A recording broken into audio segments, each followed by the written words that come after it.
안녕하세요. 자유교회 이진우 목사가 보내드리는 아침 묵상입니다. 오늘도 예수 그리스도의 향기를 내는 복된 하루가 되시길 바랍니다. 6월 29일 월요일 아침 묵상입니다. 오늘은 다윗의 분노라는 제목으로 사무엘상 25장 10절로 13절, 21절로 22절의 말씀을 묵상합니다. 나발이 다윗의 사환들에게 대답하여 이르되 다윗은 누구며 이새의 아들은 누구냐? 요즘에 각기 주인에게서 억지로 떠나는 종이 많도다. 내가 어찌 내 떡과 물과 내 양털 깎는 자를 위하여 잡은 고기를 가져다가 어디서 왔는지도 알지 못하는 자들에게 주겠느냐 한지라. 이에 다윗의 소년들이 돌아서 자기 길로 행하여 돌아와 이 모든 말을 그에게 전하매 다윗이 자기 사람들에게 이르되 너희는 각기 칼을 차라 하니 각기 칼을 차매 다윗도 자기 칼을 차고 400명가량을 데리고 올라가고 200명은 소유물 곁에 있게 하니라. 다윗이 이미 말하기를 내가 이자의 소유물을 광야에서 지켜 그 모든 것을 하나도 손실이 없게 한 것이 진실로 호사라. 그가 악으로 나의 손을 갚는도다.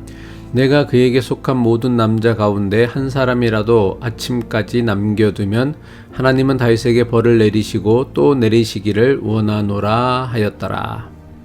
개인적인 사정으로 잠시 중단했던 아침 묵상을 다시 시작합니다. 오늘도 성경 말씀을 묵상하며 하루를 시작하는 모든 분들에게 하나님의 도우심과 보호하심의 은혜가 충만히 임하기를 축복합니다. 다윗은 거칠고 힘든 광야에서 피난 생활을 하면서도 자신을 따르는 600명의 사람들과 선한 일들을 도모하였습니다. 광야와 같은 열악한 환경에서 살아남기 위해선 선한 일보다는 악한 일로 살아가는 것이 훨씬 쉽고 편합니다.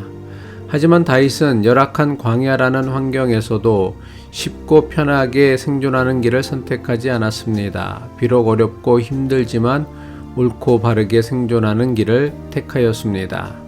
사울에게 쫓기며 살아야 했던 다윗이 바란 광야에서 했던 일은 광도 떼로부터 사람들을 보호해주고 양떼를 지켜주는 일이었습니다. 다윗의 도움을 입은 양떼 중에 나발의 양떼가 있었습니다. 나발은 3,000마리의 양과 1,000마리의 염소를 가진 부자였습니다. 나발의 목동들은 다윗과 다윗의 무리가 자신들을 지켜주었기에 자기들이 안전하게 양을 치며 안심할 수 있었다고 감사했습니다. 마침 나발의 목장에서 양털 깎는 시기를 맞게 되었습니다. 목장에서 양털 깎는 시기는 농사에 비하면 추수철로서 큰 잔치를 베푸는 축제의 기간이었습니다. 당시 유대 풍습에 의하면 양털을 깎을 때는 목장 주인이 자신의 양을 돌본 목자들과 양들을 지켜준 주변 사람들에게 잔치를 베풀고 음식을 나눠주는 것이 일반적인 일이었습니다. 다윗이 나발에게 자신의 소년들을 보내어 안부를 전하며 자신들에게 음식과 포도주를 나누어 달라고 부탁하였습니다. 당시 풍습에 의하면 이것은 결코 예의에 어긋난 행동이거나 무리한 부탁이 아니었습니다. 나발은 마땅히 자신의 양떼를 도적으로부터 보호해준 다윗과 그 무리에게 먹을 것을 보내어 감사를 표해야 했습니다. 하지만 욕심 많은 나발은 음식을 부탁하러 온 다윗의 소년들에게 음식을 나누어 주기는커녕 다윗을 모욕하며 내쫓았습니다. 사무엘상 25장 10절로 11절이죠. 나발이 다윗의 사환들에게 대답하여 이르되 다윗은 누구며 이새의 아들은 누구냐? 요즘에 각기 주인에게서 억지로 떠나는 종이 많도다. 내가 어찌 내 떡과 물과 내 양털 깎는 자를 위하여 잡은 고기를 가져다가 어디서 왔는지도 알지 못하는 자들에게 주겠느냐 한지라. 나발은 다윗이 사울왕에게 쫓기고 있다는 사실을 이용해서 자신의 가축을 지켜주었던 다윗의 호의를 일부러 무시한 것입니다. 빈손으로 돌아온 소년들에게서 나발의 이야기를 들은 다윗의 심정은 마치 피가 거꾸로 솟는 듯 했습니다. 사울에게 쫓기는 것도 억울한데 자신에게 은혜를 입은 나발조차 무시하고 모욕하는 것을 도무지 참을 수 없었습니다. 즉시로 400명을 무장하고는 나발을 치러 갑니다. 다윗이 어떤 사람입니까? 블레셋의 침략을 받은 그일라를 도와주었지만 그일라 사람들은 다윗을 배신하고 사울에게 다윗을 넘기려 했습니다. 그런데도 다윗은 그일라에 복수하지 않고 그일라를 떠났습니다. 엔게디 광야에서 자신을 죽이려고 군대를 이끌고 온 사울을 죽일 수 있었습니다. 모든 사람이 하나님이 주신 복수의 기회라고 말했습니다. 하지만 다윗은 사울에게 사사로이 복수하지 않았습니다. 그런데 이게 어찌된 일입니까? 지금까지 억울하고 분한 일이 있어도 잘 참고 인내하던 다윗이 나발의 어리석고 악에 찬 행동에는 더는 참지 않고 심히 분노하였습니다. 물론 다윗이 분노할 만한 이유와 명분이 분명합니다. 어리석고 탐욕스럽기만 한 나발은 다윗이 베푼 선의를 악으로 갚았습니다. 하지만 이런 일은 다윗에게는 아주 자주 있었던 일이었습니다. 평상시 다윗 같으면 나발의 이런 반응에 대해서 어떤 반응을 보였겠습니까? 물론 순간 분노하겠지만 오래 지나지 않아 마음을 진정하고는 저런 어리석은 자가 다 있나 하며 금방 마음을 다스렸을 것입니다. 하지만 다윗의 분노는 좀처럼 사그러지지 않았습니다. 심지어 하나님의 이름을 들먹이며 나발에게 복수하는 것이 마치 하나님의 뜻인 것처럼 하나님의 뜻을 제멋대로 왜곡하기 시작합니다. 사무엘상 25장 22절이죠. 내가 그에게 속한 모든 것 중 한 남자라도 아침까지 남겨두면 하나님은 다윗에게 벌을 내리시고 또 내리시기를 원하노라. 다윗의 선의를 무시하고 심지어 모욕한 것은 분명 나발이 잘못한 것입니다.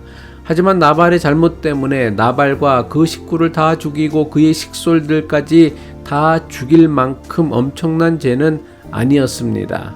게다가 나발 한 사람의 잘못 때문에 그의 모든 가족과 종들까지 죽이는 것은 분명 하나님의 뜻이 아닐 것입니다. 하지만 다윗은 분노로 어쩔 줄 모르며 나발과 그의 가족들을 몰살하려고 합니다. 심지어 다윗은 하나님의 이름까지 거론하며 복수를 다짐합니다. 물론 다윗의 선의를 악으로 갚은 나발은 분명 어리석고 탐욕스러운 인물이었습니다. 하지만 나발의 오만함을 참지 못하고 나발의 집안을 몰살하려는 다윗의 모습도 평소와는 전혀 다른 모습이었습니다. 과연 다윗의 맹세처럼 어리석고 탐욕스러운 나발과 그의 가족을 처단하는 것이 하나님의 뜻이었을까요? 아니요, 절대로 그렇지 않습니다. 사울에게 사사로이 복수하는 것을 하나님께서 원하시지 않는다면 비록 나발이라 할지라도 사사로이 복수하는 것은 하나님께서 원하시는 일이 아닙니다. 위험을 무릅쓰고 그일라를 구원하였지만 그일라 주민들에게 배신을 당하면서도 담담했던 다윗이었습니다. 자신을 죽이려는 사울을 죽일 수 있는 기회가 있었음에도 복수하지 않았던 다윗이었습니다. 하지만 나발뿐만 아니라 그의 식솔까지도 몰살하러 달려가는 다윗의 모습에서 광기에 사로잡힌 사울의 모습을 엿보게 됩니다. 다윗은 사울이라는 괴물과 싸우다 그 역시 괴물이 되어가고 있는 것입니다.